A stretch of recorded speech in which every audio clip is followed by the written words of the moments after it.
A'udzubillahi minasyaitonirrajim. Bismillahirrahmanirrahim. Assalamualaikum warahmatullahi wabarakatuh. Alhamdulillahillazi arsala rasulahu bil huda wa dinil haqq liyudhhirahu 'ala dini kulli walau karihal musyrikun. Asyhadu an la ilaha illallah wahdahu la syarikalah wa asyhadu anna Muhammadan abduhu wa rasuluh sallallahu alaihi wasallam la nabiyya ba'dah. Allahumma salli ala Muhammad wa ala ali Muhammad kama shallaita ala Ibrahim wa barik ala Muhammad wa ala ali Muhammad kama barakta ala Ibrahim innaka Hamidum Majid. Subhanaka la ilma lana illa ma 'allamtana innaka antal alimul hakim.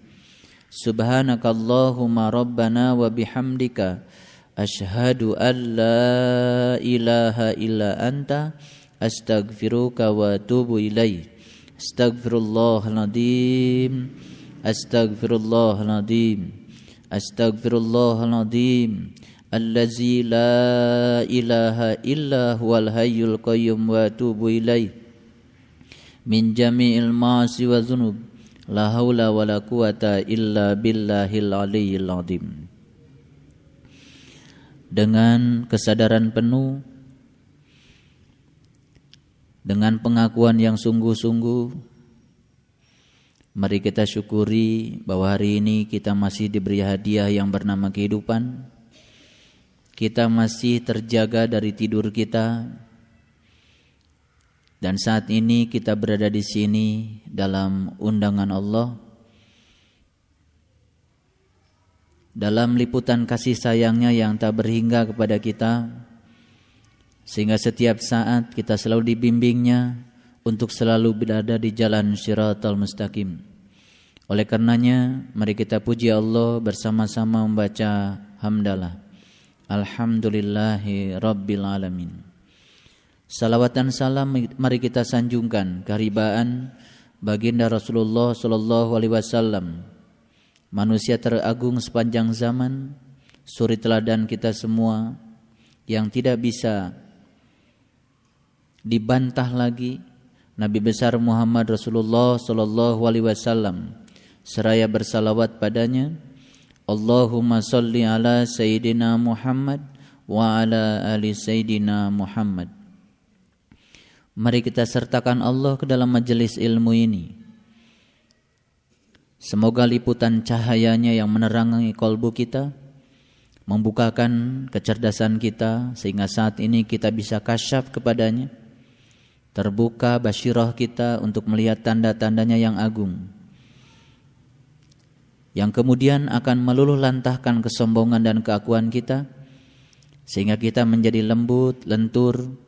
Pertambahan usia kita alangkah indahnya kalau disertai dengan kelembutan dan kelenturan, disertai dengan kearifan dan kebijaksanaan, sehingga semakin banyak lagi orang yang merasakan kehadiran kita di semesta ini karena kesejukan yang kita bagikan, yang Allah titipkan kepada kita.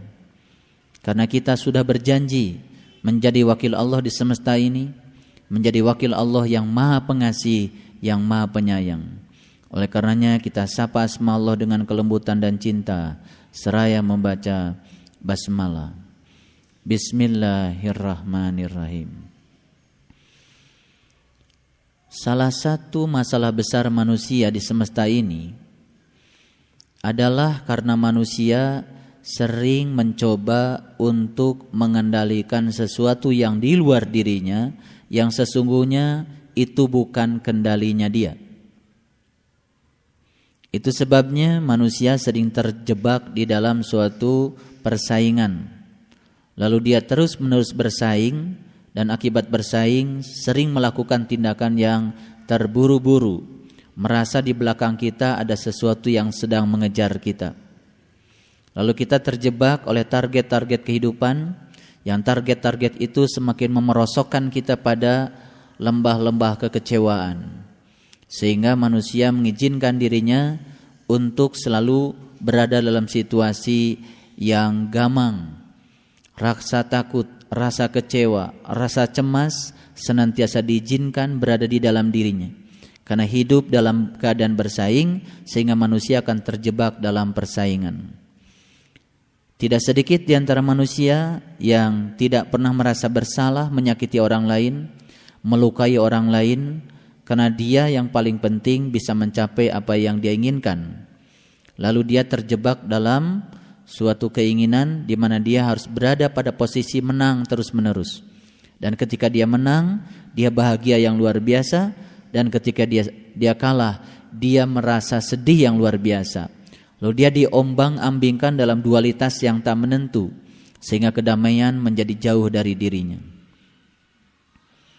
Sebelum saya lanjutkan kajian kita hari ini, saya persilahkan di bagian awal ini semuanya melihat Quran surat 23, surat Al-Mu'minun. Al-Mu'minun itu artinya orang-orang yang beriman. Semoga kita sudah termasuk yang di dalamnya,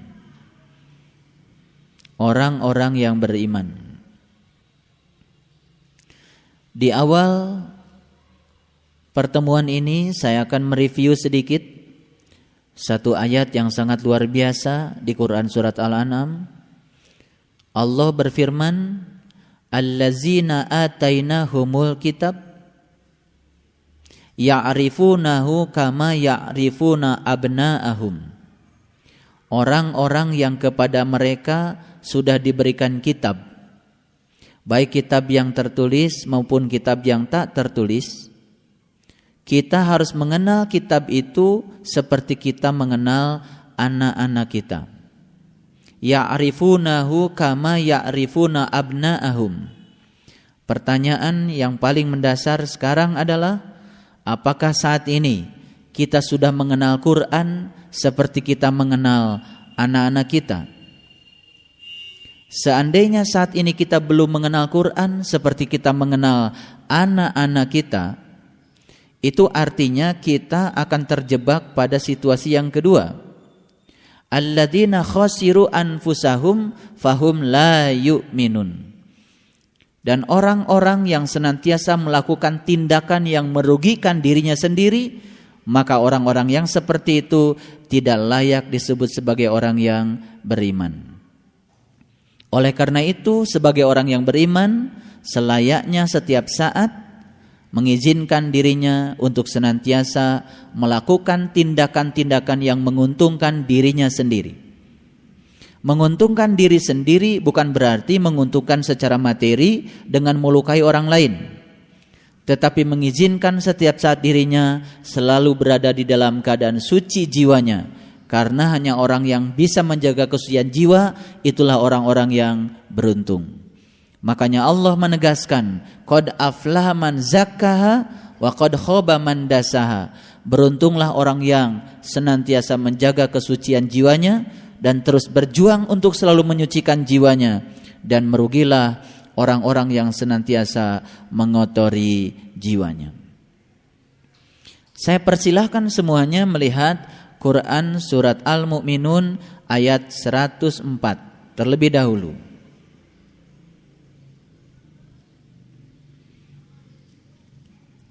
Surat yang ke-23 ayat 104.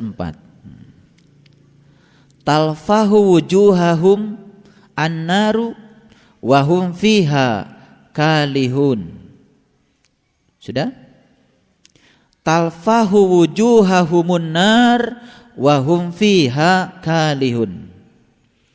Muka mereka dibakar api neraka.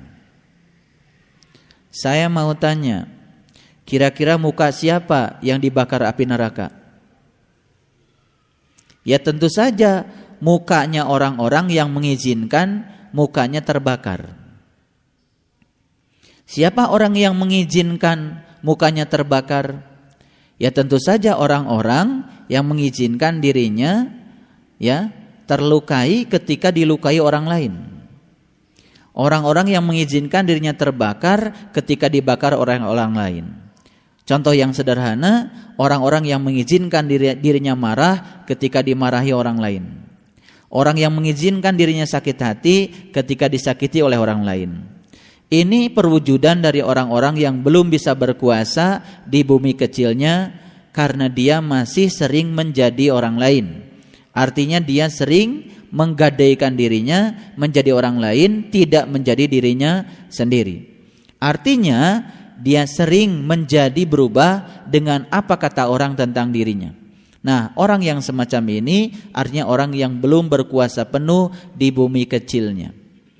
Semoga kita hari ini sudah menjadi orang-orang yang damai, yang tentram, karena kita sudah bertanggung jawab sepenuhnya atas diri kita sendiri.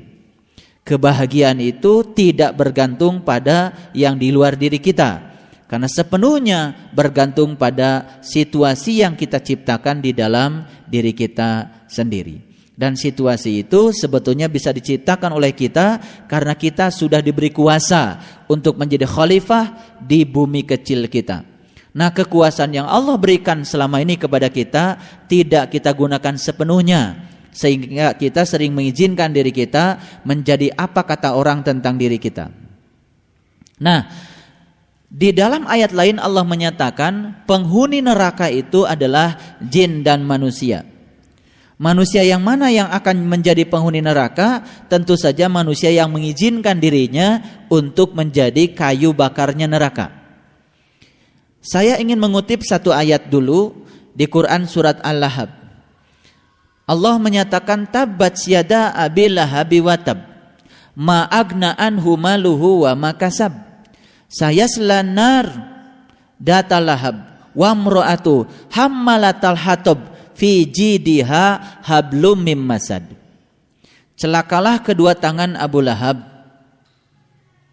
dan apapun yang diusahakan Abu Lahab tidak akan berguna.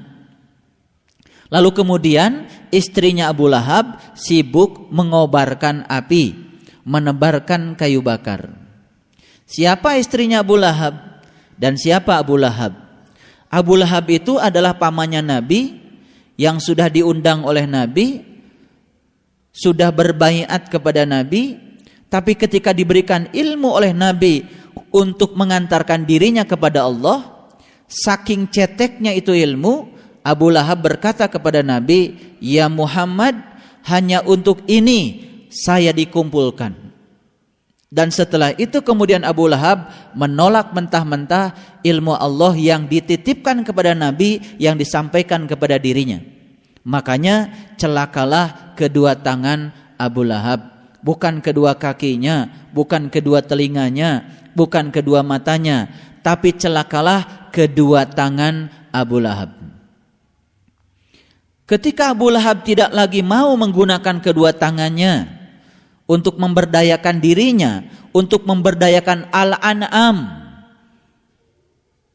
maka Abu Lahab akan terjebak pada situasi di mana istrinya menebarkan kayu bakar. Istri itu artinya jasmani. Artinya orang yang semacam itu akan kemudian berbalik ke masa lalunya yang lebih buruk. Itu sebabnya satu hari tidak melakukan itu, mundur 40 hari. 2 hari tidak melakukan itu, mundur 80 hari. Berhari-hari tidak melakukan itu, mundur. Artinya keadaan dia jauh lebih buruk dari keadaan dia sebelum berbaiat kepada Nabi. Nah, situasi yang sama mungkin juga terjadi di masa kini.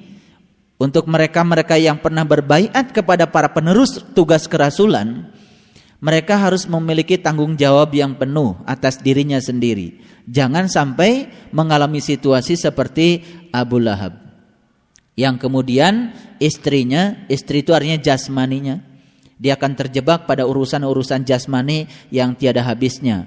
Ketika manusia terjebak pada urusan jasmani, sebenarnya manusia sedang mengizinkan dirinya untuk menebarkan kayu bakar. Otomatis dia dengan sendirinya akan terbakar. Jadi sebetulnya neraka itu bukan urusan nanti saja. Neraka adalah urusan hari ini. Konflik horizontal yang terjadi di negara kita ini karena setiap manusia yang berkonflik mengizinkan dirinya untuk menjadi kayu bakar. Ketika masing-masing mengizinkan dirinya untuk menjadi kayu bakar, dibakar oleh amarah, dibakar oleh kebencian, dibakar oleh isu-isu yang tidak bertanggung jawab, maka manusia dengan sendirinya sedang mengizinkan dirinya menjadi kayu bakar. Suka atau tidak suka, sadar atau tidak sadar, mungkin di antara kita pun sering mengizinkan diri kita untuk menjadi kayu bakar. Kalau kita hari ini masih terkadang kesal, itu artinya kita masih mengizinkan kita jadi kayu bakar. Kita sedang menciptakan neraka di dalam diri kita sendiri. Ada orang lain yang gosipin kita, kemudian kita marah, artinya kita sedang mengizinkan menjadi kayu bakar. Betul? Ada orang lain ngajak untuk memanipulasi data yang menguntungkan diri kita sendiri, itu artinya kita sedang mengizinkan diri kita menjadi kayu bakar. Harusnya kita membiarkan diri kita menjadi air.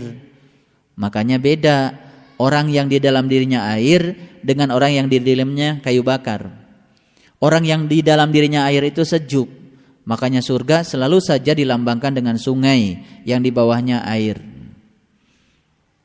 Karena air itu punya sifat yang lembut, lentur, ya, tidak keras dan tidak kaku. Air itu tidak seperti patung.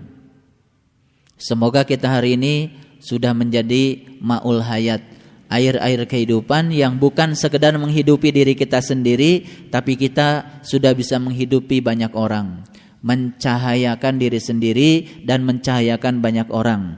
Jangan pernah mengizinkan diri kita terbakar. Makanya di ayat ini Allah mengatakan talfahu wujuhahumun nar, muka mereka dibakar api neraka.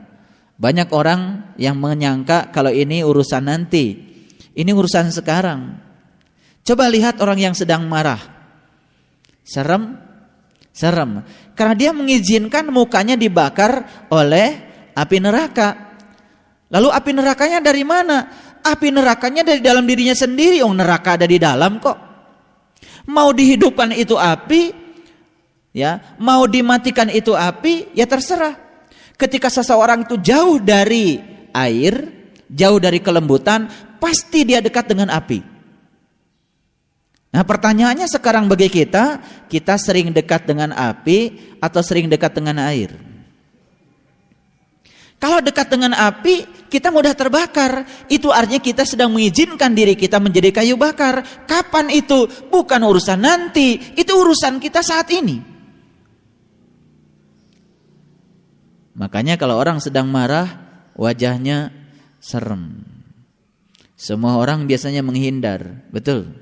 Tapi kalau orang sedang sejuk, wajahnya dirindukan. Semua orang pasti datang, betul. Pertanyaannya sekarang, lebih banyak orang menghindar dari kita atau lebih banyak orang yang merindukan kita?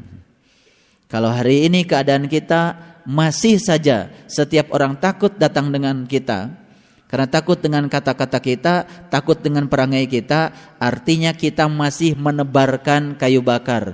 Kita masih menjadi istri-istri dari Abu Lahab. Kalau begitu istri Abu Lahab banyak atau sedikit? Banyak. Adanya kapan? Dulu atau sekarang? Dari dulu sampai sekarang, bahkan sampai yang akan datang. Lakon kehidupan itu gitu-gitu saja. Yang berubah kan cuma pelakunya saja. Panggung sandiwara kehidupan itu cuma begitu-begitu saja. Betul? Keserakahan, keangkuhan, korupsi, curi-mencuri hak orang lain, saling membenci, saling membunuh, menang-menangan. Panggungnya itu saja. Lakon sandiwaranya itu saja. Yang berubah itu kan sebetulnya pelakunya. Karena dia habis dimakan waktu, ya lalu mati. Tetapi diteruskan lagi karena dia harus meneruskan karma di kehidupan yang berikutnya. Makanya kan panggungnya ada terus. Jadi sebetulnya panggung sandiwara itu tidak pernah berakhir sampai kapanpun. Karena masih senang banyak orang yang bersandiwara. Kalau sandiwara itu, mohon maaf, itu hidup-hidupan atau hidup beneran? Itu kan hidup-hidupan. Kalaupun beragama, agamanya agama-agamaan. Betul enggak? Kalaupun dia iman kan imannya iman-imanan. Betul? Ya kalaupun Islam, Islamnya Islam-Islaman. Kalaupun takwa, takwanya takwa-takwaan. Kalaupun dia menyembah Tuhan, yang disembah juga pasti Tuhan-Tuhanan. Bukan yang sungguhan, namanya juga sandiwara. Semua diulang 2 kali dan berakhiran an. Baik, Itu pembukaan hari ini. Sekarang kita mulai dari ayat 101. Silakan semuanya melihat ayat 101. A'udzubillahi minasyaitonirrajim. Bismillahirrahmanirrahim. Fa idza nufikha fis-sur fala ansaba bainahum yauma idin wala yatasaalun. Apabila sangkakala ditiup, maka tidaklah ada lagi pertalian nasab di antara mereka pada hari itu, dan tidak ada pula mereka saling bertanya. Kapan ini terjadi? Ketika sangkakalanya ditiup. Saat itu keadaan kita sendiri-sendiri. Betul? Saat itu ibu sudah tidak peduli lagi dengan anaknya. Saat itu juga anak sudah tidak peduli lagi pada ibunya. Saat itu bapak sudah tidak peduli lagi pada istrinya. Istri juga tidak peduli lagi sama suaminya. Sendiri-sendiri. Beruntunglah mereka yang sudah bisa mengalami situasi ini. Ternyata ketika kita sendiri, betapa damai menyelimuti keadaan kita. Betul? Hening, bening, ya, kita bisa mendapatkan kebahagiaan yang sejati. Sebetulnya ini pelajaran yang paling penting bagi kita, bagi mereka yang mau mempelajarinya. Makanya di Quran Allah mengatakan pelajaran itu hanya untuk mereka-mereka yang mau belajar. Itu Quran tuh. Mereka yang tidak mau belajar sampai kapanpun tidak akan pernah mendapatkan kurikulum untuk belajar. Lalu kehidupannya menjadi sia-sia. Setiap peristiwa yang terjadi dalam kehidupannya tidak pernah memberikan tambahan nilai. Beruntunglah orang-orang yang beriman, yaitu orang-orang yang tidak pernah melakukan tindakan yang merugikan dirinya sendiri. Setiap saat dia selalu diuntungkan oleh peristiwa. Sekalipun peristiwa itu menyakitkan bagi dirinya, tetapi bagi orang yang beriman peristiwa itu selalu saja menambahkan kesucian jiwanya. Oleh karena itu, bagi orang yang beriman, dapat sesuatu dan hilang sesuatu, dua-duanya sama berkontribusi untuk menyucikan jiwanya. Makanya dia selalu beruntung. Orang yang tidak beriman, sudah hilang sesuatu, marah lagi. Setelah marah, kesel lagi. Dia sedang menodai jiwanya sendiri dengan titik-titik yang kotor, yang disebut dengan sampah-sampah spiritual. Oleh karenanya, semakin hari bukan semakin suci jiwanya, semakin kotor. Orang yang kotor jiwanya tidak pernah bisa menyayangi. Orang yang kotor jiwanya tidak pernah bisa mengasihi. Orang yang kotor jiwanya tidak memiliki kepedulian. Orang yang kotor jiwanya tidak memiliki kepekaan. Orang yang kotor jiwanya tidak memiliki tanggung jawab. Orang yang kotor jiwanya tidak memiliki kejujuran.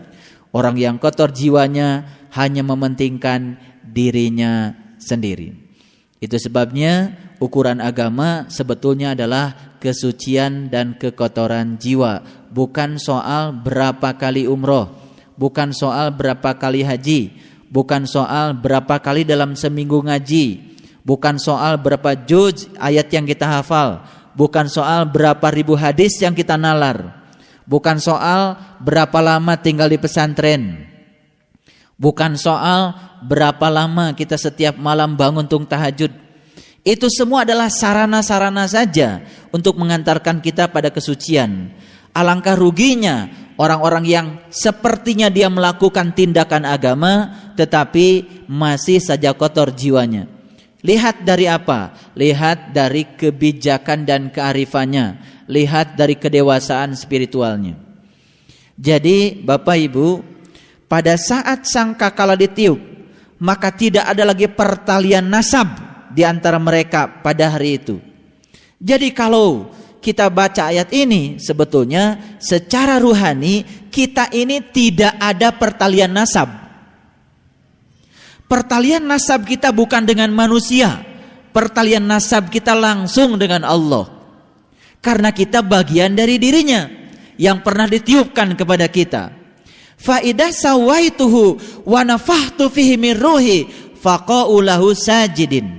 Dan ketika engkau telah aku sempurnakan penciptaanmu, aku tiupkan ruhku.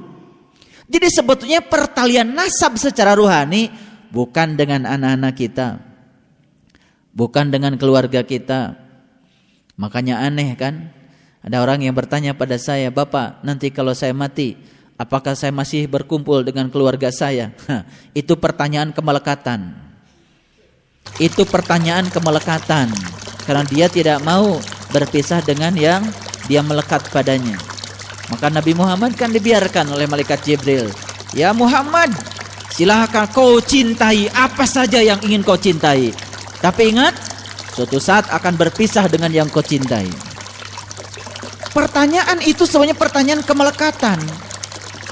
Di urusan rohani saja kita masih berpikir, apakah di sana kita masih bisa ngariung, makan nasi timbel sama bolendrang? Masih itu yang dipikirkan. Padahal kita berasal dari Allah. Kita harus kembali kepada Allah. Pertalian nasab kita secara rohani adalah dengan Allah. Itu sebabnya jangan pernah kita berpisah dengannya.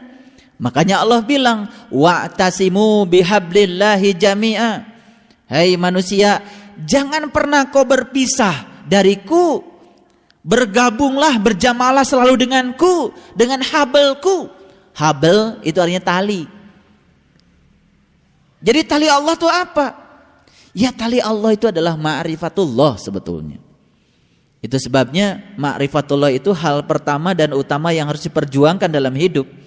Jadi pantas kalau Nabi mengatakan awal agama adalah ma'rifatullah. Awal agama adalah mengenal Allah dan Rasulnya.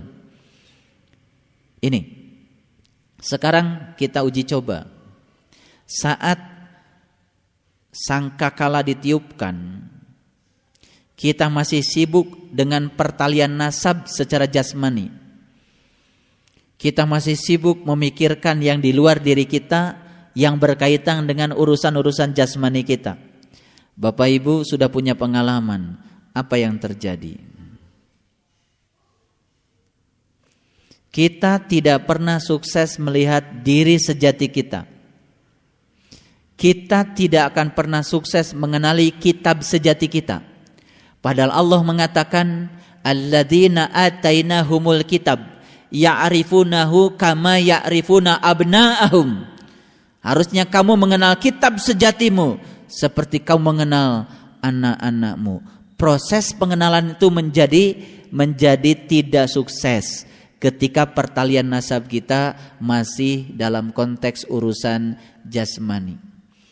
Ibu bapak sedang tafakur saat dimana mau terbang, selalu tertarik ke alam semesta ini, tidak tinggi-tinggi terbangnya, karena di punggung kita terlalu banyak beban yang sedang kita tanggung, terutama kemelekatan dan rasa cinta pada selain Allah. Betul? Itu sebabnya dalam ajaran Tao saya coba untuk meneliti ajaran Tao yang paling utama. Ternyata ajaran Tao yang paling utama itu adalah bagaimana membentuk manusia menjadi anak-anak. Kembali menjadi anak-anak yang hidupnya riang gembira tanpa masalah, tanpa kemelekatan. Kita akan mulai bermasalah itu ketika menginjak usia dewasa, saat dimana kita mulai memutuskan untuk hidup berumah tangga. Kemelekatan-kemelekatan mulai terbangun di situ. Kemelekatan pada pasangan hidup kita, kemelekatan pada anak-anak kita, kemelekatan pada cucu-cucu kita, kemelekatan pada apa yang ada di sekitar kita. Dan kesempatan untuk menjadi anak-anak itu semakin hari semakin hilang. Manakala kita kehilangan kesadaran terhadap tujuan dari kehidupan kita. Lalu semua manusia lupa saja, terjebak pada hiruk pikuk. Betul? Harus cari itu, harus cari ini, harus punya itu, harus punya ini. Terus manusia membiarkan dirinya menjadi kayu bakar. Lalu dia dibakar terus menerus oleh neraka setiap hari. Betul? Makanya dia bukan berada dalam damai, semakin berada dalam kegelisahan dan kesusahan. Tapi tidak sedikit yang menyadari ini. Tidak banyak maksud saya yang menyadari ini. Betul? Mungkin kita pun saking asiknya, saking sibuknya terkadang terjebak. Sebetulnya tujuan hidup saya itu apa? Makanya perlu ada suatu pemulihan. Pengajian yang seperti ini sebetulnya mengingatkan kita untuk segera memulihkan diri kita sendiri ketika kita sudah terlalu jauh kita berjalan ke alam-alam yang rendah. Kita segera menarik diri kita. Kata Allah, sesungguhnya kamu sekalian hampir-hampir di jurang api neraka. Fa'an kodakum minha, tapi aku yang menariknya. Jadi kalau hari ini kita ada di sini bukan karena kita hebat, tapi karena Allah sedang menarik kita. Karena kita hampir saja di jurang api neraka, membiarkan diri kita menjadi kayu bakarnya neraka setiap saat. Baik, kita teruskan ya. Dan tidak ada pula mereka saling bertanya. Betul? Ayat ini nyata atau hayalan? Nyata. Ayat ini nanti atau sekarang? Sekarang. Beruntung mereka yang sudah bisa mengalami ayat ini. Beruntung mereka yang sudah menyadari sepenuh hati ayat ini. Karena ternyata hidup sendiri-sendiri. Sederhana? Sangat sederhana.